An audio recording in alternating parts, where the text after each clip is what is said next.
नमस्कार साथियों, मैं प्रियंका गुप्ता लर्निंग टुगेदर पे आप सबका स्वागत करती हूँ। कैसे हैं आप सब लोग? जो हम लोग अपनी एजुकेशनल करंट अफेयर कर रहे हैं, तो आपके एकलव्य मॉडल रेजिडेंशियल स्कूल में सिलेबस में पूछा गया है। आपकी कोई भी पोस्ट है, टीजीटी, पीजीटी, इसके बाद हॉस्टल वार्डन, लैब अटेंडेंट, जितनी भी पोस्ट है टीचिंग प्लस नॉन टीचिंग, सारे में ही आपका करंट अफेयर पूछा गया है, वो भी स्पेशल रेफरेंस इन एजुकेशन। हम लोग उसकी क्लासेस कर रहे हैं, ठीक है, अल्टरनेट डे पे। तो उसी के हिसाब से आज हम लोग करेंगे इसकी क्लासेस, जहाँ पे हम लोग देखेंगे कि दीक्षा क्या होता है, इसके बाद निपुण भारत क्या है, और बेटी बचाओ बेटी पढ़ाओ अभियान, ठीक है। क्योंकि इनसे एग्ज़ाम में प्रश्न पूछे जाते हैं, जैसे आपके DSSB का एग्ज़ाम होता है, या फिर चंडीगढ़ में JBT, TGT स्पेशल की जो वैकेंसी निकली हैं, इसके अलावा कोई भी टीचिंग एग्ज़ाम है मेन, तो वहाँ पे ये सारी चीज़ें पूछी जाती हैं। क्योंकि ये सरकार की तरफ से चलाए हुए कुछ पोर्टल या अभियान हैं, कोई टीचिंग के लिए चलाए गए हैं या टीचर्स के लिए चलाए गए हैं, ठीक है। तो इनको हम लोग डिटेल में देखेंगे, और अगर आपका यहाँ से कोई भी क्वेश्चन बनता है तो आप लोग यहाँ से कर पाएंगे, ठीक। तो सबसे पहले हम लोग दीक्षा के बारे में पढ़ेंगे। तो सबसे ज़्यादा तो ज़रूरी है कि दीक्षा की फुल फॉर्म क्या होती है। तो digital infrastructure for knowledge sharing, ठीक है। क्या है? Digital infrastructure for knowledge sharing has been formally launched by the honourable vice president of India on 5 सितंबर 2017, ठीक है। मतलब 5 सितंबर 2017 को ये लॉन्च किया गया था माननीय उपराष्ट्रपति के द्वारा, ठीक। तो इसकी डेट याद रखनी है कि कब लॉन्च किया गया था। जब आप गूगल पे जाके दीक्षा ऐसे टाइप करते हैं, ठीक है, तो कुछ लोगो आता है इसका, यहाँ पे दीक्षा लिखा होता है, ठीक है। तो इसकी फुल फॉर्म और कब लॉन्च हुआ था, ये काफ़ी इंपॉर्टेंट है, पूछा जाता है एग्जाम में। अब इसके बारे में देखेंगे। जब हम लोग इसको ओपन करते हैं तो ये आपकी ऐसी स्क्रीन आएगी गूगल पे, ठीक है, जो क्या है, national digital infrastructure for our teachers, मतलब टीचर्स के लिए एक अलग से ये प्लेटफॉर्म बनाया गया है, ठीक है। टीचर्स ट्रेनिंग के लिए, उनके कोर्स के लिए, कैसे पढ़ाना चाहिए, कैसे बच्चों की नीड है उस हिसाब से पढ़ाना चाहिए, तो हम लोग सारी चीज़ें देखेंगे। दीक्षा शिक्षकों के लिए राष्ट्रीय डिजिटल बुनियाद ढांचे के रूप में काम करेगी, ठीक है। किसके लिए? शिक्षक के लिए काम करती है। देश भर के सभी शिक्षक उन्नत डिजिटल तकनीक से लैस होंगे। जितनी भी डिजिटल चीज़ें चल रही हैं, सारी चीज़ें टीचर्स को बताई जाएंगी, क्या क्या है, कैसे ICT का यूज़ कर सकते हैं क्लासरूम में, ठीक है। इसके बाद दीक्षा पोर्टल शिक्षक शिक्षा के क्षेत्र में समाधानों को सक्षम, तेज और विस्तारित करेगा। यहाँ पे है कि बहुत सारे लेसन वगैरह होते हैं, जैसे कि आप देख सकते हैं कैसे बच्चों को पढ़ाना है, बहुत सारी चीज़ें इस प्लेटफॉर्म पे प्रोवाइड करवाई गई हैं। इससे शिक्षकों को सीखने और खुद को प्रशिक्षित करने में मदद मिलेगी, जिसके लिए मूल्यांकन संसाधन उपलब्ध होंगे, ठीक है। टीचर मतलब अप टू डेट रह सकते हैं इस ऐप के थ्रू, ठीक है। कोई भी नई चीज़ ऐड हुई है या फिर मूल्यांकन से जुड़ी हुई चीज़ है, तो टीचर उस पर काम कर सकते हैं। यह शिक्षकों को प्रशिक्षण सामग्री, प्रोफाइल, कक्षा में संसाधन, मूल्यांकन सहायता, समाचार और घोषणा बनाने और शिक्षक समुदाय से जुड़ने में मदद करेगा। तो ये एक प्लेटफॉर्म है जहाँ पे और अन्य शिक्षक भी जुड़े हुए होते हैं, जिससे कि कक्षा में कैसे हम लोग बच्चे की नीड के अकॉर्डिंग संसाधन जुटा सकते हैं, क्या टीचिंग मेथड यूज कर सकते हैं, ठीक है। कोई चीज़ अगर बच्चों को नहीं समझ में आ रही है तो कौन कौन से तरीके ICT के द्वारा अपना सकते हैं, जिससे कि बच्चों को अच्छे से समझ में आ जाए, ठीक। इसके बाद दीक्षा पोर्टल शिक्षक शिक्षा के क्षेत्र में समाधानों को सक्षम, तेज और विस्तारित करेगा। इससे शिक्षकों को सीखने और खुद को प्रशिक्षित करने में मदद मिलेगी, इसके लिए मूल्यांकन संसाधन उपलब्ध हैं। यह शिक्षकों को प्रशिक्षण सामग्री, प्रोफाइल, कक्षा में समाधान, मूल्यांकन सहायता, समाचार और घोषणा बनाने और शिक्षक समुदाय से जुड़ने में मदद करेगा, ठीक है। उसके बाद भारत में कई शिक्षक अपनी कक्षाओं में नवीन तकनीकी आधारित समाधान बना और उपयोग कर रहे हैं, ठीक है। कि और इंडिया में होता भी कि बहुत सारे शिक्षक हैं जो नई नई टेक्नोलॉजी का यूज़ करके, ठीक है, ICT के थ्रू जो टीचिंग लर्निंग प्रोसेस है उसको बहुत ही अच्छी तरीके से बच्चों के सामने प्रस्तुत करते हैं, कि बच्चे खेल खेल के, जो बोला जाता है कि एक्टिविटी मेथड करवाई जाए, उसी हिसाब से टीचर्स इन सब का यूज़ करके बच्चों को सिखा पाते हैं। कुछ राज्य सरकारों ने भी अपने शिक्षकों को डिजिटल रूप से समर्थन देने के लिए कार्यक्रम शुरू किए हैं, ठीक। इसने MHRD और NCT टी को राष्ट्रीय स्तर पर इन प्रयासों का समन्वय करने और दीक्षा का निर्माण करने के लिए प्रेरित किया है। ठीक, तो एमएचआरडी एनसीटी क्या है? एनसीटी एक संस्था है जो शिक्षक के लिए काम करती है, उनकी ट्रेनिंग करवाती है। जैसे जो आपके शिक्षक बनने वाले हैं, प्री ट्रेनिंग बोलते हैं टीचर्स की, या फिर टीचर जब बन जाते हैं उसके बाद जो ट्रेनिंग होती है, तो उन सबका कौन देखता है? एनसीटी देखती है आपकी। ठीक है, इसके अंदर राज्य सरकारी निकाय और जहां तक कि निजी संगठन भी अपने लक्ष्यों, जरूरतों, क्षमताओं के आधार पर दीक्षा को अपने संबंधित शिक्षक पहल में एकीकृत कर सकते हैं। जैसे आपकी नेशनल एजुकेशन पॉलिसी है, उसमें भी इसकी बात की गई है, कैसे इसका यूज करके टीचर्स नए नए तरीकों से पढ़ा सकते हैं। वे निम्नलिखित बनाने के लिए दीक्षा की सुविधाओं का उपयोग कर सकते हैं, जैसे कि इन क्लास रिसोर्सेज, मतलब क्लास के अंदर कैसे संसाधन उपयोग कर सकते हैं, कोई भी वैसा मटेरियल है खराब है उसको कैसे यूज करके मॉडल बना सकते हैं। ठीक है, बच्चों को प्रस्तुत कर सकते हैं उसे, या बच्चों से कोई क्रिएटिविटी करवा सकते हैं। इसका शिक्षक प्रशिक्षण सामग्री, अब टीचिंग ट्रेनिंग कंटेंट है वो कैसे बना सकते हैं। इसके मूल्यांकन सहायक, बच्चों को कैसे अलग अलग तरीके से मूल्यांकन कर सकते हैं। ठीक है, जब बच्चे एक्टिविटी कोई कर रहे हैं उस दौरान, या फिर कह सकते हैं कि इसको सबमेटिव असेसमेंट भी बोलते हैं। सबमेटिव क्या है कि पूरा क्लास होने के बाद, ठीक है, पूरा कोर्स होने के बाद जो असेसमेंट किया जाता है। शिक्षक प्रोफाइल, समाचार घोषणा, शिक्षक समुदाय, मतलब और अन्य जो शिक्षक कम्युनिटी है उससे भी यहाँ पे इस प्लेटफॉर्म पे ऐड हुआ जा सकता है। ये विशेषताएं कई राज्य सरकारों, गैर सरकारी संगठनों और 30 से अधिक सार्वजनिक और निजी संगठनों के परामर्श से उभरी है। तो ये जो प्लेटफॉर्म बनाया गया है, बहुत सारे लोगों से बातचीत करके, उनके विचार विमर्श करके फिर इसको बनाया गया है, जिन्होंने दीक्षा में योगदान देने में सहयोग किया है। अब इसमें बहुत सारे चीज़ें भी काम करती हैं, पब्लिक है या प्राइवेट, जैसे आपके आईआईटी वगैरह हो गए, ठीक है, टीचर इंस्टीट्यूट के संस्थान हो गए, तो इन सब ने मिलके अपनी सारी चीज़ें इसमें इंक्लूड करके तब इस प्लेटफॉर्म को बनाया गया है। ठीक, तो ये मोबाइल ऐप भी है, आप लोग देख सकते हैं। जैसे अगर आप दीक्षा ऐप स्टोर पे डाउनलोड करेंगे तो ये मोबाइल ऐप दिया गया है, जहाँ पे क्या है कि the Diksha platform offers engaging learning material, आपको लर्निंग मटेरियल प्रोवाइड करवाएगा relevant to the prescribed school curriculum, जो भी आपके स्कूल का करिकुलम है उसके हिसाब से। ठीक है, to teachers, student and parents, और किसको किसको, केवल ये टीचर्स के लिए ही नहीं है, स्टूडेंट के लिए भी है, इसके अलावा पेरेंट्स के लिए भी है। पेरेंट्स भी उस पर बहुत सारी चीज़ें देख सकते हैं। Download the Diksha app and scan QR codes in your textbooks for easy access to all your lessons. ठीक है, आप दीक्षा ऐप डाउनलोड कर सकते हैं, उसमें QR कोड का फंक्शन है, उसको स्कैन करके आप अपनी क्लासेस वगैरह देख सकते हैं। ठीक है, इसके क्या क्या इसके फीचर्स हैं ये हम लोग देख लेते हैं। तो सबसे पहले QR कोड, इसमें QR कोड की व्यवस्था है। शिक्षकों और छात्रों के लिए राष्ट्रीय डिजिटल बुनियादी ढांचे तक उनकी NCERT पुस्तकों में दिए गए QR कोड को स्कैन करने के बाद पहुंचा जा सकता है। QR कोड को स्कैन करने के बाद पोर्टल उन सुझावों विषयों के साथ आएगा जिनका आप अध्ययन करना चाहते हैं। ठीक है, तो जैसे आपने NCERT की बुक्स देखी हैं, वहाँ पे QR कोड दिया होता है, उसको आप दीक्षा ऐप से स्कैन करेंगे तो उस चीज़ से रिलेटेड जितनी भी इम्पोर्टेंट चीज़ें हैं, या फिर कुछ भी है, टीचिंग मटेरियल है, ठीक है, मूल्यांकन का कोई है, तो वो सारी चीज़ें आपको दीक्षा ऐप पे दिखाई पड़ेंगी। ठीक है, अब इसकी भाषा की बात करते हैं। तो दीक्षा ऐप है जो पोर्टल अंग्रेजी और विभिन्न विषयों में उपलब्ध है, जिसमें हिंदी है, मराठी है, तमिल है, तेलुगु, आपकी आदि 18 भाषाएं शामिल हैं। कितनी भाषाएं हैं? तो ये क्वेश्चन भी काफ़ी पूछा जाता है कि दीक्षा ऐप में कितनी भाषाएं शामिल हैं, तो 18 भाषाएं शामिल हैं। 18 भाषाओं में आप अपना कंटेंट देख सकते हैं। आप अपनी सुविधा के आधार पर कोई भी भाषा चुन सकते हैं। ठीक है, आपको वहाँ पे भाषा चुनने का ऑप्शन होता है, आप किसी भी भाषा में देख सकते हैं। ऐसा कोई ये नहीं है कि इंग्लिश में ही है जो किसी के समझ नहीं आएगा, 18 भाषाओं में ये चीज़ दी गई है।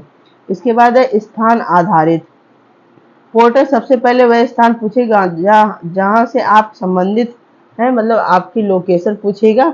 उदाहरण के लिए आप जैसे दिल्ली को एक विकल्प के रूप में चुनते हैं, ये आगे आपसे उप स्थान चुनने के लिए कहेगा, यानी आप दिल्ली के किस इलाके में रहते हैं तदनुसार यह आपको उस क्षेत्र में चल रहे पाठ्यक्रम दिखाएगा, जिससे कि आप अपने कौशल सेट के अनुसार वांछित पाठ्यक्रम चुन सकते हैं।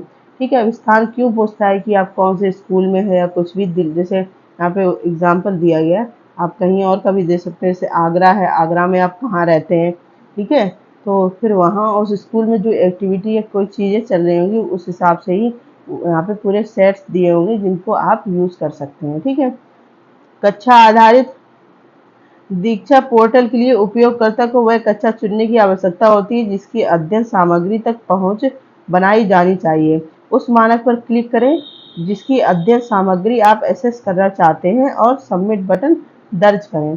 ठीक है, अब आपको जिस भी क्लास की सामग्री चाहिए, जैसे उसमें भी सब्जेक्ट आपको साइंस चाहिए, मैथ चाहिए, ठीक है, या फिर हिंदी चाहिए, तो वो सब आप सिलेक्ट करके उस चीज़ को उस ऐप पे देख सकते हैं। ठीक है, इसके बाद एडवांटेज ऑफ टीचर्स, टीचर्स की क्या एडवांटेज है। अपनी कक्षा को रोचक बनाने के लिए इंटरेक्टिव और आकर्षक शिक्षण सामग्री ढूंढ सकते हैं यहाँ पे। ठीक है, छात्रों को कठिन अवधारणाओं को समझाने के लिए सर्वोत्तम अभ्यास देखें और अन्य शिक्षकों के साथ साझा करें। मतलब जैसे ऐसा कोई टॉपिक है जो आप सही से छात्र को नहीं बता पा रहे हैं, तो वहाँ पे और जो टीचर कम्युनिटी ऐड है उससे आप डिस्कस करके एक कोई सरल उपाय या टीचर मटेरियल आप देख सकते हैं जो अपने छात्र को आप बता सकते हैं। अपने व्यवसायिक विकास को आगे बढ़ाने के लिए पाठ्यक्रमों में शामिल हों और पूरा होने पर बैच और प्रमाण पत्र अर्जित करें। अब टीचर्स ट्रेनिंग का भी यहाँ पे प्रावधान है। अगर आपको किसी जैसे पर्टिकुलर क्षेत्र में कोई स्किल्स हासिल करने हैं तो इसमें कोर्स भी है टीचर्स के लिए, वो आप कोर्स सेलेक्ट करके उसको पूरा देखें, सीखें। ठीक है, फिर आप उसको उसका आपको प्रमाण पत्र मिलता है, बैच मिलता है। ठीक है, तो ये सारी सुविधाएं आपकी दीक्षा ऐप में हैं। एक स्कूल शिक्षक के रूप में अपने करियर के दौरान अपने शिक्षण इतिहास को देखें। ठीक है, इसके बाद राज्य विभाग से आधिकारिक घोषणाएं प्राप्त करें। कोई भी जैसे सरकारी चीज़ें आती हैं, कोई इनिशिएटिव आते हैं, तो वो सब यहाँ पे अपडेट होते रहते हैं। ठीक है, आपके द्वारा पढ़ाए गए विषय के बारे में अपने छात्रों की समझ की जांच करने के लिए डिजिटल मूल्यांकन करें। यहाँ पे मूल्यांकन का भी बहुत अच्छा साधन दिया हुआ है जो टीचर्स यूज कर सकते हैं अपने स्टूडेंट के लिए। ठीक है, इसके बाद है कि स्टूडेंट को कैसे इससे लाभ हो सकता है। दीक्षा ऐप तक पहुंच रखने वाले छात्र आसान और इंटरेक्टिव तरीके से अवधारणाओं को समझने में सक्षम होंगे। इसमें बहुत इंटरेक्टिव वे में बताया गया है, जिससे कि कोई भी आपका लेसन है जिसको आप नहीं अच्छे से समझ पा रहे हैं, तो यहाँ पे क्लासेस वगैरह भी पड़ी हुई हैं, तो आप लोग उसको देख सकते हैं। ऐसी विशेषताएं जिनके माध्यम से पाठों को संशोधित किया जा सकता है।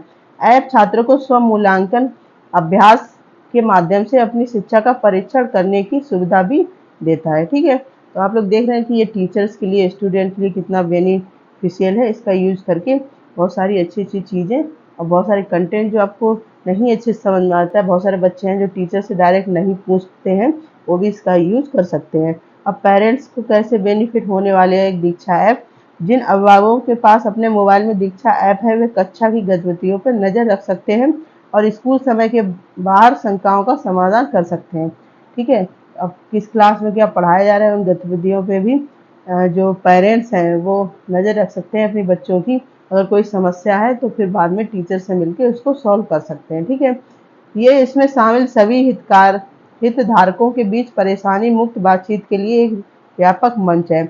या फिर उसमें भी बहुत सारे टीचर्स हैं, इसी से रिलेटेड आपको लगता है कि मेरे बच्चे को इस बारे में बात होनी चाहिए, तो आप वहाँ भी पूछ सकते हैं। ठीक है, तो ये जब आप दीक्षा ऐप ओपन करते हैं गूगल पे तो कुछ इस प्रकार से आता है। आप लोग देख सकते हैं यहाँ होम पेज है, डिजिटल टेक्स्ट बुक। अब जो हम लोग QR कोड स्कैन करने की बात कर रहे थे, जैसे आप लोग यहाँ देख सकते हैं, ये देखो बोर्ड लिखा है कि आप कौन से बोर्ड से यहाँ पे सिलेक्ट करेंगे, फिर मीडियम, फिर क्लास, तो उससे रिलेटेड जितनी भी बुक्स हैं आपके सामने आ जाएंगी। ठीक है, यहाँ पे जैसे TV क्लासेस हैं, मतलब आपको बाकायदा पूरी क्लासेस भी मिलेंगी, सारी चीज़ें होंगी यहाँ पे। ठीक है, तो हम लोग एक बार गूगल पे जाके अच्छे से देख लेते हैं जिससे कि आपको और अच्छे से क्लियरिटी हो जाएगी इस चीज़ की। ठीक है, तो ये आपने गूगल ऐप ऑन किया। ठीक है, यहाँ पे बता जा रही हूँ, यहाँ पे आप दीक्षा टाइप करेंगे, दीक्षा, तो ये आ जाएगा। इस पर क्लिक करेंगे तो सबसे पहले ये आपका दीक्षा आ रखा है, यहाँ दीक्षा पोर्टल है, ये आपका ऐप भी है तो अगर आप मोबाइल में ऐप डाउनलोड करना चाहते हैं वो भी कर सकते हैं। दीक्षा पोर्टल पे हम लोग जब क्लिक करते हैं तो ये इस प्रकार से ओपन होके आगे आप लोग देख सकते हैं। ठीक है, ये देखो एनसीईआरटी, सीबीएसई, एनआईओएस और स्टेट कौन सा है, सारी चीज़ें। तो ये आप लोग देख सकते हैं भारत में कितनी जगह पे करेंट यूज है, आप लोग देख सकते हैं मिनट्स हैं 100%। ठीक, अब हम लोग जो बात कर रहे थे, ये डैशबोर्ड है आपका, इस पर क्लिक करेंगे तो इसमें है कि ये बताया गया है कि कितने कितने कहाँ पे यूज होता है। इसके बाद है आपका, जैसे यहाँ पे क्लिक करेंगे एक्सप्लोर दीक्षा, तो इस पे जब हम लोग क्लिक करते हैं तो ये आपके अब क्लासेस वाला सारा फंक्शन आ जाता है और इसको कोई भी यूज़ कर सकता है, स्टूडेंट है या जो भी। तो यहाँ पे जैसे आपने यहाँ पे बोर्ड सिलेक्ट करना है, यहाँ पे क्लिक करेंगे कौन सा आपका बोर्ड है। ये देखो सारे बोर्ड आपके दिए गए हैं। ठीक है, तो जिस भी बोर्ड से आप जिस स्टेट से हैं वो सिलेक्ट कर सकते हैं। इसके बाद मीडियम आपका क्या है, अब देखो यहाँ पे ये आएगा टीचर्स आप हैं या स्टूडेंट हैं, पेरेंट हैं या स्कूल के कोई हेड है या फिर अदर कोई है। ठीक है, तो वो आपको जैसे आपने स्टूडेंट सेलेक्ट कर लिया, कंटिन्यू करेंगे। ठीक, फिर आपका बोर्ड आएगा, यहाँ पे आपने बोर्ड डाल दिया। ठीक है, उसके बाद है आप मीडियम डालेंगे। अब देखो ये भाषाएं जो 18 भाषाओं की हम लोग बात कर रहे थे, तो यहाँ पे सारी भाषाएं हैं, आप उसको सिलेक्ट कर सकते हैं। इसके बाद आपकी अब यहाँ पे कोई भाषा एक सिलेक्ट कर देते हैं, हिंदी सिलेक्ट कर लो। ठीक, इसके बाद है क्लास आप सिलेक्ट करेंगे, क्लास 1 2 3 जितने भी हैं आप लोग देख सकते हैं, सारी क्लासेस का कंटेंट है। तो मान लो हम लोग क्लास 10th सिलेक्ट करते हैं, अब क्या करेंगे, सबमिट कर देंगे। ठीक है, अब क्या है, जो आपकी क्लास 10th से रिलेटेड जितनी भी चीज़ें हैं यहाँ पे दिखाई देंगी। ठीक, अब जैसे अकाउंटेंसी है, ये सब चीज़ें हैं। आप देखो बायोलॉजी की यहाँ बुक्स पड़ी हुई हैं। ठीक है, बिजनेस स्टडी है, केमिस्ट्री है आपकी, तो सारी चीज़ें यहाँ पे उपलब्ध हैं। अब हम लोग को ये एक ओपन करके देख लेते हैं यहाँ पे कैसी ये सब चीज़ें होंगी। अब यहाँ पे फिर से पूछेगा कि आपकी जो भी डेटा वगैरह है वो पूछ के आप ओपन कर सकते हैं और अपना जो भी बुक्स चाहिए उसके पूरा देख सकते हैं, उसकी क्लासेस देख सकते हैं। ठीक है, और उसके कोई मटेरियल है वो देख सकते हैं, लेकिन आपको अपनी जो भी लोकेशन है, आपका नाम क्या है, सारी चीज़ें फिल करनी पड़ेंगी यहाँ पे। ठीक है, जैसे यहाँ गेस्ट ही स्टूडेंट हो गया। ठीक है, ये तो हम लोग इसके बाद स्टेट पूछ रहा है, तो स्टेट में यहाँ पे डाल देती हूँ उत्तर प्रदेश। इसके बाद डिस्ट्रिक्ट पूछेगा। ठीक है, तो आप लोग डिस्ट्रिक्ट जैसे आगरा डाल दिया। ठीक है, आगरा डाल देते हैं, फिर यहाँ सबमिट कर देंगे। ठीक है, ये सबमिट कर दिया, अभी ये ओपन होके आएगा। यहाँ गेस्ट में आप लोग अपना नाम भी लिख सकते हैं, जैसे यहाँ पे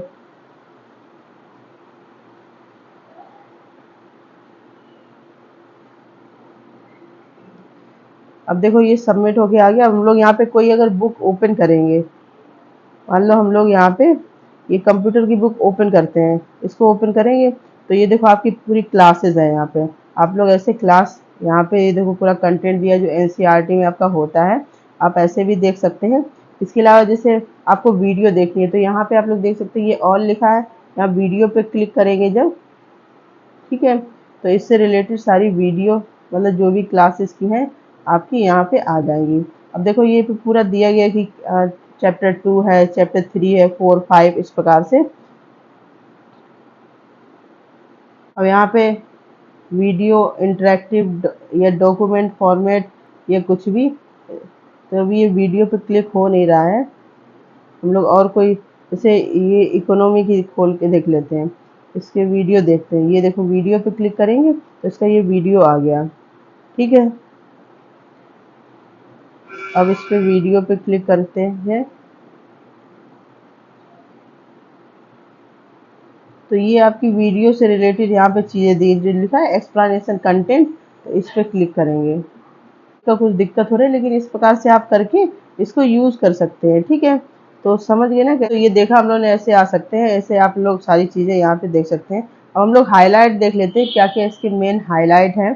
जैसे पाठचर्या संसाधन, दीक्षा राष्ट्रीय पाठ्यक्रम के अनुसार डिजिटल सामग्री और संसाधनों की विस्तृत श्रृंखला प्रदान करता है। शिक्षक अपने शिक्षण में सहायता के लिए पाठ योजना, कार्यपत्रक, वीडियो और अन्य शैक्षिक सामग्री तक पहुंच सकता है। क्यूआर कोड का सिस्टम है, इसमें क्यूआर कोड आप अपनी बुक से स्कैन करके अपने कंटेंट तक पहुंच सकते हैं। ठीक है, शिक्षक प्रशिक्षण, ठीक है, इसके बाद शिक्षक को प्रशिक्षित होना है, कोई चीज़ अलग से सीखनी है, वो यहाँ पे कोर्स कर सकता है और उसको जो भी डिप्लोमा या डिग्री भी प्रोवाइड करवा दी जाती है। ठीक है, इसके मूल्यांकन उपकरण, तो दीक्षा ऐप में मूल्यांकन भी सुविधाएं, जैसे क्विज वगैरह है आपके, और भी सुविधाएं जो शिक्षक छात्रों का मूल्यांकन उसके द्वारा कर सकते हैं। बहुभाषी समर्थन, बहुभाषी समर्थन का क्या है कि ये 18 भाषाओं में उपलब्ध है। आप कोई भी भाषा में, देश भर में आप कोई भी भाषा में कहीं से भी बिलोंग करते हैं तो आप इसका कंटेंट देख सकते हैं।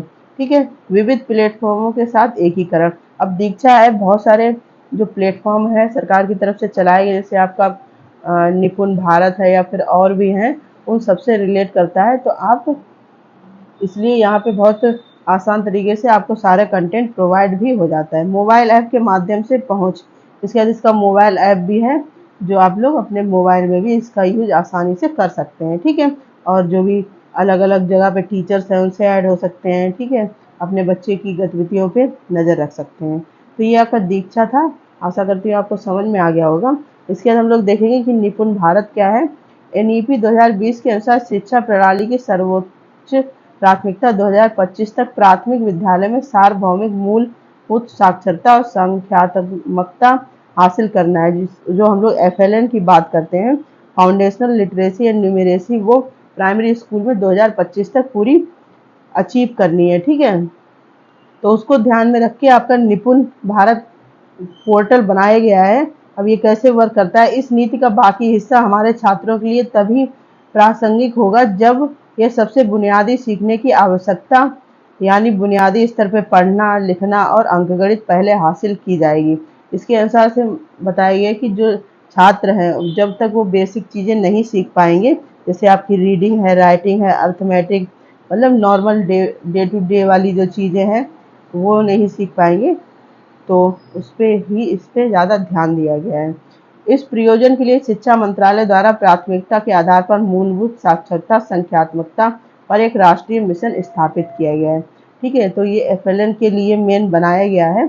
सभी राज्य, केंद्र शासित प्रदेश सरकारें सभी प्राथमिक स्कूलों में सार्वभौमिक मूलभूत साक्षरता और संख्यात्मकता प्राप्त करने के लिए तुरंत एक कार्यान्वयन योजना तैयार करेगी। 2025 तक प्राप्त किए जाने वाले चरण वाले लक्ष्यों की पहचान करेगी, उनकी प्रगति पर बारीकी से नज़र और निगरानी रखेगी।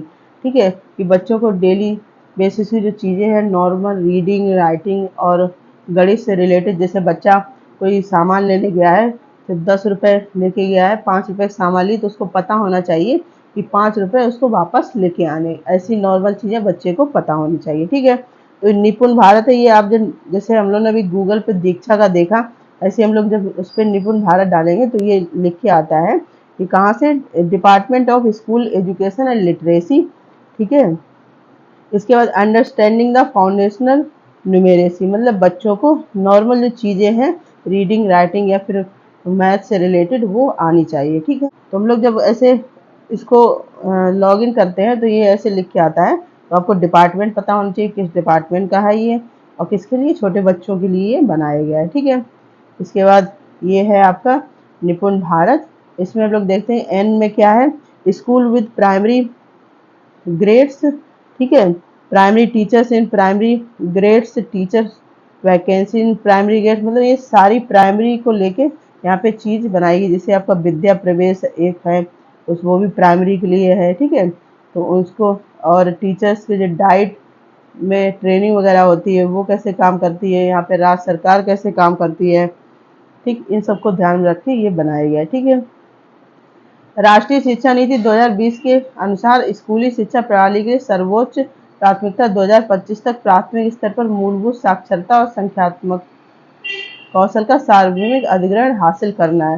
तो कब तक ये किया गया, ये भी आपसे पूछा जाता है कि NEP ने FLN, जो आपका यहाँ पे हम लोग बात कर रहे हैं साक्षरता और संख्यात्मकता कौशल, ठीक है, फाउंडेशन लिटरेसी एंड न्यूमेरेसी, ये कब तक प्राप्त करनी है, 2025 तक। ठीक है, मूलभूत शिक्षा एक बच्चे के लिए भविष्य की सभी शिक्षाओं का आधार है।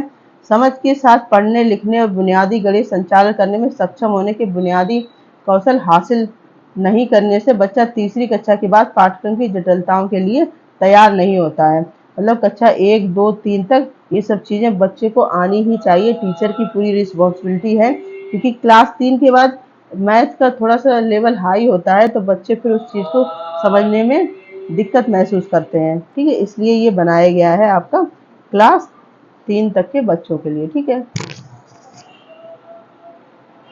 तो निपुण भारत मिशन के तहत अब तक निम्नलिखित पहल की गई हैं। क्या क्या पहल की गई हम लोग देखते हैं। निपुण भारत मिशन के कार्यान्वयन के लिए राष्ट्रीय संचालन समिति का गठन किया गया है। ग्रेड 1 मतलब क्लास 1 के लिए विद्या प्रवेश दिशा निर्देश का मॉड्यूल विकास बनाया गया है। एक विद्या प्रवेश है, इसको हम लोग एक दिन कभी अलग से भी पढ़ेंगे, तो ये भी इसके लिए बनाया गया। क्लास 1 मतलब जब बच्चा क्लास में एंट्री करेगा, जब उसका एडमिशन होगा, उसको क्या बोला गया, विद्या प्रवेश। प्री स्कूल से ग्रेड 5 तक शिक्षकों और स्कूल प्रमुखों के लिए निष्ठा FLN। FLN तो अभी समझ गए ना कि रीडिंग राइटिंग और गणित से जुड़ी हुई जो भी चीजें हैं का शुभारंभ किया जाएगा। ठीक है, प्री स्कूल शिक्षा आंगनवाड़ी कार्यकर्ताओं के प्रशिक्षण के लिए मास्टर प्रशिक्षकों संसाधन व्यक्तियों के लिए निष्ठा ECC का शुभारंभ। जो निष्ठा भी एक प्रोग्राम है, इसके बारे में भी हम लोग पढ़ेंगे। ECC हम लोग पढ़ चुके हैं, जो लोग क्लास देख रहे हैं उनको पता होगा। तो निष्ठा ECC। ठीक है, तो मूलभूत शिक्षण अधिनियम, जिसको क्या बोलते हैं, FLS का संचालन किया गया, फाउंडेशन लर्निंग स्टडी। तो समझिए ना, क्लास 1, 2, 3 के लिए आपका निपुण भारत ये अभियान चलाया गया है, जिसमें इंक्लूडेड है कि बच्चे को फाउंडेशन लिटरेसी एंड न्यूमेरेसी आनी चाहिए। बेसिक जो चीज़ें हैं क्लास 3 तक वो फुलफिल होनी चाहिए, और ये सारी जगह लागू होना चाहिए। कब तक, 2025 तक। ठीक है, इसके बाद FLN संसाधनों की उपलब्धता हेतु दीक्षा FLN पोर्टल का निर्माण किया गया है। अब देखो, दीक्षा का भी निर्माण, दीक्षा को भी यहाँ पे इंक्लूड कर लिया गया है इस चीज को फुलफिल करने के लिए। ठीक है, 100 दिवसीय पठन अभियान का संचालन किया जाएगा। स्कूल बंद होने के दौरान उसके बाद घर आधारित शिक्षा में माता पिता की भागीदारी के लिए दिशा निर्देश का भी विकास है। जब स्कूल बंद होते हैं तब माता पिता कैसे बच्चे को हैंडल करेंगे, उसकी पढ़ाई लिखाई पर कैसे ध्यान देंगे, इन सब के लिए भी दिशा निर्देश हैं। ठीक है, मूलभूत शिक्षा में सामुदायिक भागीदारी के लिए दिशा निर्देशों का विकास, शैक्षणिक कार्यबल ATF और जिला कार्यबल सदस्यों DTF का प्रशिक्षण। ठीक है, सबकी ट्रेनिंग का यहाँ प्रावधान रखा गया है, जिससे कि बच्चे को मतलब पूरी तरह शिक्षा पे बहुत अच्छे से ध्यान देने की व्यवस्था की गई है। मूलभूत शिक्षा में पहल पर राष्ट्रीय सम्मेलन, सर्वोत्तम प्रथाओं का आदान प्रदान, स्थिति साझा और चुनौतियों को समझने के लिए जमीनी स्तर से आवाजें। इसका क्या मतलब है कि पूरा एक ग्राउंड लेवल पे इस चीज को किया जाएगा, जिससे कि ये नहीं हो कि ये तो मतलब जो हाई फाई है या अच्छे संस्थान है वहाँ पे ये सब चीजें हैं, पूरा ग्राउंड लेवल पे ही इसको अपनाया जाएगा। ठीक है, सभी राज्यों एवं केंद्र शासित प्रदेशों में मिशन कार्यान्वयन की निरंतर ट्रैकिंग एवं निगरानी मासिक, त्रैमासिक और वार्षिक में की जाएगी। तो जितना भी कार्यक्रम चल रहा है उसकी निगरानी भी रखी जाएगी। कब, मंथली भी होगी आपकी, और त्रैमासिक भी होगी और वार्षिक भी होगी। ठीक है, में आगे ना निपुण भारत ये किस लिए बनाया गया है, में क्लास 1, 2, 3 के बच्चों के लिए। ठीक है, यहाँ पे सारे लोग मिलके, सारी चीजें मिलके इस पे काम करेंगे। ठीक, इसके बाद इंडिकेटर्स हम लोग देखेंगे, इसमें क्या क्या इंडिकेटर्स है, मतलब कौन कौन लोग इसमें शामिल हैं काम करने के लिए। निपुण भारत मिशन की प्रगति पर नजर रखने का काम 22 संकेतकों के माध्यम से किया जाएगा, जिसमें शैक्षणिक और प्रशासनिक दोनों संकेतक शामिल हैं। शैक्षणिक संकेतकों में शिक्षकों और बच्चों के लिए विद्या अधिगम सामग्री का विकास, विद्या प्रवेश का कार्यान्वयन, शिक्षकों का निष्ठा FLN प्रशिक्षण, शैक्षणिक कार्यबल ATF सदस्यों का प्रशिक्षण आदि शामिल है। तो आप लोग देखो, बच्चों को भी शिक्षित किया जाएगा, और पेरेंट्स के लिए भी अलग से दिशा निर्देश बनाए गए हैं। ठीक है, टीचर्स को बीच बीच में प्रशिक्षण भी दिया जाएगा।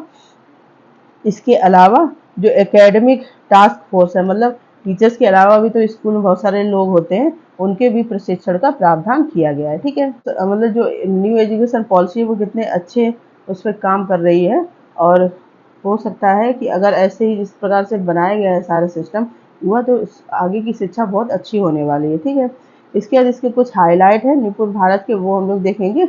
मूलभूत कौशल में सुधार। ठीक है, निपुण भारत का प्राथमिक फोकस समझ और संख्यात्मकता के साथ पढ़ने में छात्रों के मूलभूत कौशल को मजबूत करना है। इसका लक्ष्य है कि सुनिश्चित करना भारत में प्रत्येक बच्चा इन मूलभूत क्षेत्रों में ग्रेड उपयोग सीखने के स्तर पर काम करे। मतलब उस क्लास 3 तक बच्चा को नॉर्मल ये सब चीज़ें आनी ही आनी चाहिए, तभी वो आगे की चीज़ें या आगे की सारी चीज़ें हैंडल कर पाएगा और अच्छे से सीख पाएगा। प्रारंभिक ग्रेड सीखना। कार्यक्रम मुख्य रूप से प्रारंभिक ग्रेड कक्षा 1 से 3 के छात्रों को लक्षित करता है। तो ये भी बात भी आपको याद रखनी है, ये किन बच्चों के लिए, कक्षा 1 से 3 के लिए इसका लक्ष्य बना हुआ है, ठीक है। क्योंकि शोध से संकेत मिलता है इन वर्षों के दौरान मजबूत मूलभूत कौशल का निर्माण एक बच्चे की समग्र शैक्षिक सफलता के लिए महत्वपूर्ण है। क्योंकि जैसे आपको बताया कि 6 वर्ष का बच्चा होता है तो उसका माइंड उस समय सबसे ज़्यादा डेवलप हो रहा होता है, तो उसका हम लोग अच्छे से यूज़ करेंगे तो आगे के वर्षों के लिए भी बच्चे के लिए बहुत अच्छा हो जाएगा, ठीक है। इसके मूल्यांकन और सुधार। निपुण भारत उन छात्रों की पहचान के लिए नियमित मूल्यांकन शामिल है जो पढ़ने और संख्यात्मक कौशल में पिछड़ रहे हैं। एक बार पहचाने जाने के बाद इन छात्रों को अपने ग्रेड स्तर तक पहुंचने के लिए लक्षित उपचार और सहायता प्राप्त होती है, ठीक है। मूल्यांकन किया जाएगा, देखा जाएगा कि कहाँ पे क्या कमी आ रही है, उसके हिसाब से सारी चीज़ें प्रोवाइड करवाई जाएंगी। इसीलिए टीचर्स की ट्रेनिंग भी रखी गई है कि उनको बच्चों की जो भी कमियां हैं उनके हिसाब से उनको भी ट्रेन किया जाए कि वो इस प्रकार से पढ़ा पाएँ, ठीक है।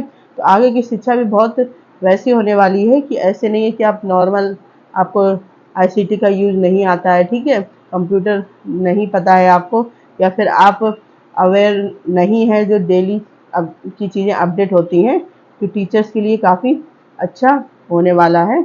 और मतलब हर टाइम आपको अपडेट रहने की भी आवश्यकता है। शिक्षक प्रशिक्षण।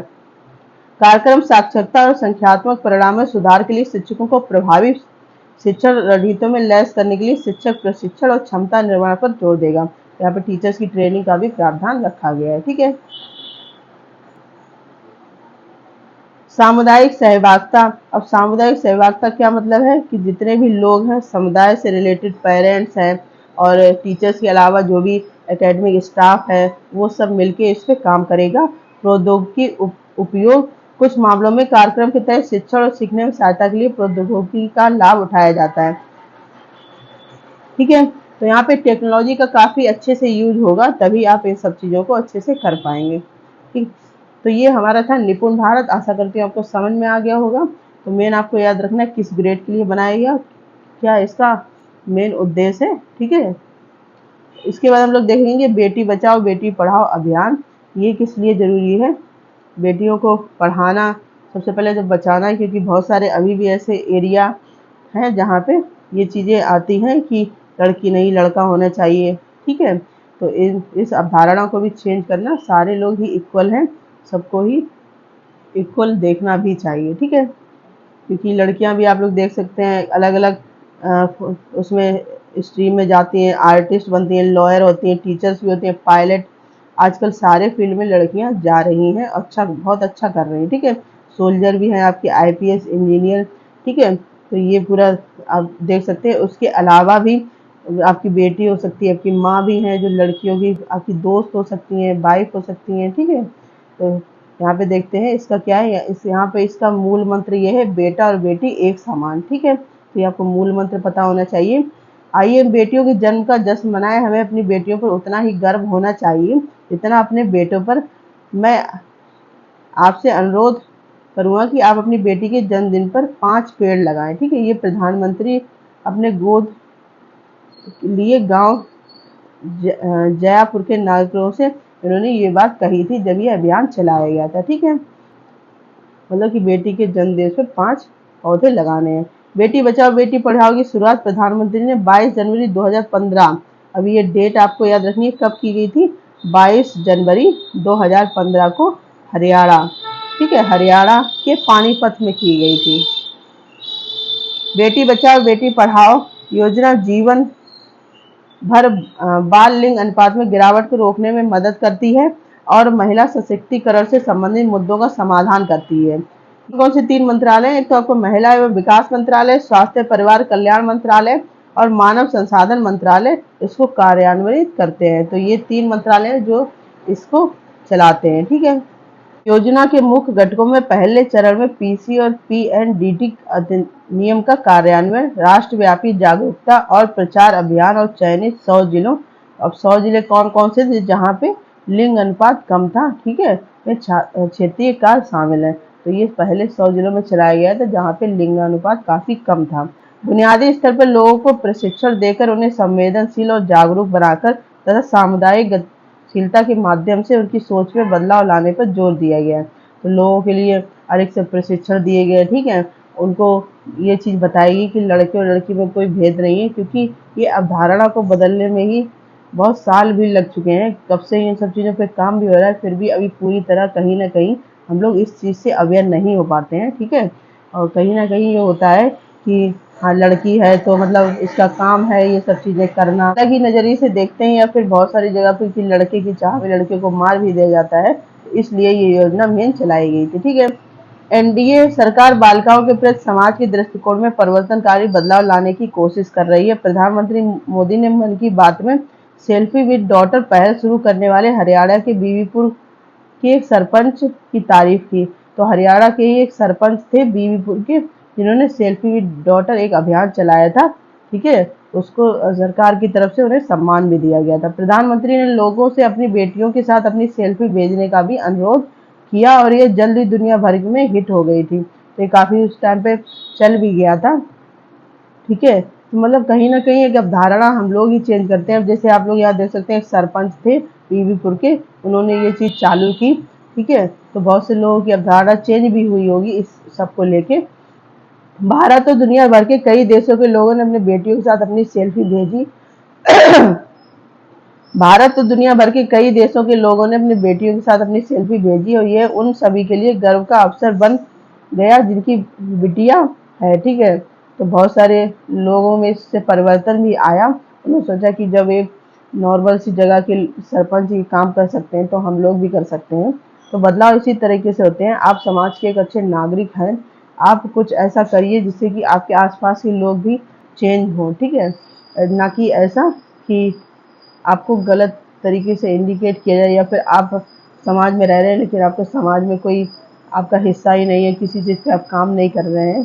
क्योंकि जो पढ़ाई करना, जॉब लेना ही सीमित नहीं होता है, बहुत सारी चीज़ें और भी होती हैं। आपको उस गतिविधियों पे भी ध्यान देने चाहिए, ठीक है। बेटी बचाओ बेटी पढ़ाओ की शुरुआत के बाद लगभग सभी राज्यों में बहुक्षेत्रीय जिला कार्य योजनाएं चलाई गई। इसके ही उपलक्ष्य में बहुत सारी और भी योजनाएं चलाई गई। जिला स्तरीय कर्मचारियों और फ्रंटलाइन कार्यकर्ताओं की क्षमता को बढ़ाने के लिए क्षमता निर्माण कार्यक्रम संचालित किए जा रहे हैं और प्रशिक्षकों को प्रशिक्षण दिया जा रहा है, ठीक है। तो इस पे अभी भी बहुत सारे काम होते हैं इस अवधारणा को लेके, ठीक है। और ये कब से स्टार्ट हुआ? अप्रैल से अक्टूबर 2015 तक सभी राज्य केंद्र शासित प्रदेश के महिला एवं बाल विकास मंत्रालय को शामिल करते हुए ऐसे 9 प्रशिक्षण कार्यक्रम आयोजित किए गए थे, ठीक है। तो आप लोग यहाँ देख सकते हैं कि इस पर कितने लंबे टाइम तक काम हुआ और काफ़ी अच्छा काम हुआ। इससे काफ़ी इम्प्रूवमेंट भी देखने को मिला, लोगों के बीच जागरूकता भी देखने को मिली। बेटी बचाओ बेटी पढ़ाओ योजना 22 जनवरी 2015 को देश के बाल लिंगानुपात CSR में गिरावट के मुद्दे के साथ लड़कियों और महिलाओं के सशक्तिकरण के संबंध मुद्दों के समाधान के लिए जीवन चक्र निरंतरता में शुरू की गई 15वें वित्त आयोग अवधि में ये योजना मिशन शक्ति की संबल उपयोजना के एक घटक के रूप में संचालित की जा रही है, ठीक है। तो इस योजना से जुड़ी हुई और भी चीज़ें चलाई गई जिससे भी इस धारणा पे काम किया जाए। और मेन कहाँ स्टार्ट हुआ था? ये 22 जनवरी 2015 को स्टार्ट हुआ था, ठीक है। अब इसके कुछ की पॉइंट है जो हम लोग डिस्कस करेंगे। ये अभियान भारत सरकार द्वारा 22 जनवरी 2015 को शुरू हुआ था। इसके 2 मुख्य प्रमुख चीज़ें हैं इन पर मेन ध्यान दिया गया। सबसे पहले तो बेटी को बचाओ है, क्योंकि बेटी को बचाएंगे नहीं तो पढ़ाएंगे कहाँ से, ठीक है। अभियान के इस पहलू का उद्देश्य भारत में विषम लिंग अनुपात का मुकाबला करना, जो कि लड़कों के लिए सांस्कृतिक प्राथमिकताओं और कुछ मामलों में कन्या भ्रूण हत्या का परिणाम है। इस पहल का उद्देश्य बालिकाओं के महत्व के बारे में जागरूकता बढ़ाना, कन्या भ्रूण हत्या और शिशु हत्या जैसी प्रथाओं को हतोत्साहित करना। इसका उद्देश्य लड़कियों और महिलाओं के अधिकारों की रक्षा करने वाले कानून लागू करने का भी है। सबसे पहले तो बेटी को हम लोग बचाएंगे, जैसे कि गर्भ में ही लड़कियां मार दी जाती हैं। जब वो लोग पता कर लेते हैं कि बेटा चाहिए तो अब तो ऐसे सारे सिस्टम आ चुके हैं टेक्नोलॉजी की वजह से, तो कहीं ना कहीं उनका दुरुपयोग भी बहुत समाज में देखने को मिलता है। तो उसके उनको पता कर लेते हैं कि बेटी है तो वहीं पे ख़त्म कर देते हैं या फिर अबॉर्शन वगैरह करवा देते हैं। ये सब चीज़ें देखी गई हैं। इसके बाद दूसरा है बेटी पढ़ाओ। अब लड़कियों को शिक्षित कैसे करें, शिक्षा पे भी काफ़ी काम किया गया। ये घटक लड़कियों के लिए शिक्षा की महत्व पर जोर देता है। ये परिवारों और समुदायों को लड़कियों की शिक्षा और विकास में निवेश करने के लिए प्रोत्साहित करता है, जिससे यह सुनिश्चित होता है कि उन्हें गुणवत्तापूर्ण शिक्षा और समान अवसर प्राप्त हो। इसका उद्देश्य लड़कियों को शिक्षा के माध्यम से सशक्त बनाना है, उन्हें बेहतर जीवन जीने, समाज में सकारात्मक योगदान देने में सक्षम होता है। ठीक है, तो लड़कियों को भी एक रिस्पेक्ट वाली चीज़ प्रोवाइड करवाना, ठीक है, जैसे उनको भी उस लायक बनाना, जो भी वो बनना चाहती है उस पर काम करना, ठीक है, उसको सहयोग भी करना। इसके यहाँ कुछ की फीचर्स हैं जो हम लोग देखेंगे। राष्ट्रीय जमीनी स्तर पर वकालत और जागरूकता अभियान, छात्रवृत्ति और प्रोत्साहन के माध्यम से बालिका को शिक्षा को बढ़ाना। लड़कियों के लिए अलग से स्कॉलरशिप रखी गई है जिससे कि उनकी शिक्षा में कोई भी व्यवधान ना आए।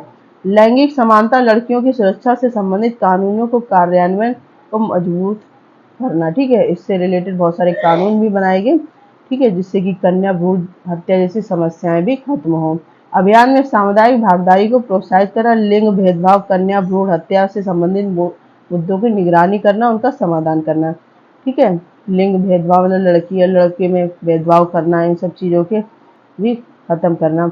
इसके लास्ट में इसका मेन कंक्लूजन क्या है, बेटी पढ़ाओ बेटी बचाओ अभियान भारत में लैंगिक असमानता को दूर करने और लड़कियों और महिलाओं के अधिकारों और कल्याण को बढ़ावा देने के प्रयास का एक हक है। ठीक है, तो जो अपनी बच्चियां हैं उनको एक अलग कह सकते हैं, उनको सशक्तिकरण बनाना, वो अपने खुद के पैरों पर खड़ी हो पाए, इन सब चीज़ों को ध्यान में रख के ये अभियान चलाया गया। इसका उद्देश्य लड़कियों के प्रति भेदभाव करने वाली गहरी जड़ें जमा चुकी रूढ़वादिता और प्रथाओं को चुनौती देना, एक ऐसा वातावरण बनाना जहां लड़कियों को महत्व दिया जाए, शिक्षित किया जाए और सशक्त बनाया जाए। ठीक है, तो आप लोग भी इन सब में कार्य कर सकते हैं। ठीक है, जहाँ पे आपके कुछ एरिया हैं, बहुत सारे लोग हैं, मैं नहीं कहती कि हर जगह है, लेकिन कहीं ना कहीं ये सब चीज़ें अपने घर से ही स्टार्ट होती हैं, तो आप लोग भी इन सब पे ध्यान दें। ठीक है, अगर ऐसी कोई चीज़ होती है तो आप भी एक अच्छे नागरिक की तरह उनको जागरूक कर सकते हैं। ठीक है, तो ये आपके आज 3 हम लोगों ने चीज़ें पढ़ी। एक तो हम लोगों ने दीक्षा के बारे में जाना, ठीक है, उसके बाद निपुण भारत के बारे में जाना, ठीक है, उसके बाद बेटी बचाओ बेटी पढ़ाओ अभियान। तो ये 3 स्कीम थी जिनसे क्वेश्चन काफ़ी पूछे भी जाते हैं। अगर आपको क्लास अच्छी लगती है तो आप शेयर कर सकते हैं। ठीक है, और इसके अलावा जो PDF है आपको वो टेलीग्राम चैनल पे मिलता है। ये यूट्यूब चैनल की लिंक है, इसको आप ज़्यादा से ज़्यादा शेयर कर सकते हैं जो लोग तैयारी कर रहे हैं। और ये करंट अफेयर ऐसा है, जितने भी आपकी टीचिंग एग्जाम है उसमें सारे में ही ये सब चीज़ें पूछी ही जाती हैं। ठीक है, आपका KVS हो गया, NVS हो गया, DSSS हो गया, या फिर अभी चंडीगढ़ में भी एग्ज़ाम होने वाला है, या फिर और कोई भी एग्ज़ाम आगे आने वाले हैं, तो ये स्कीम्स ऐसी हैं जो सारे के लिए ही इक्वल होने वाली है। ठीक है, और लर्निंग टुगेदर को इतना प्यार और सम्मान देने के लिए बहुत बहुत धन्यवाद। इसी प्रकार से अपना प्यार और सहयोग बनाए रखें। धन्यवाद।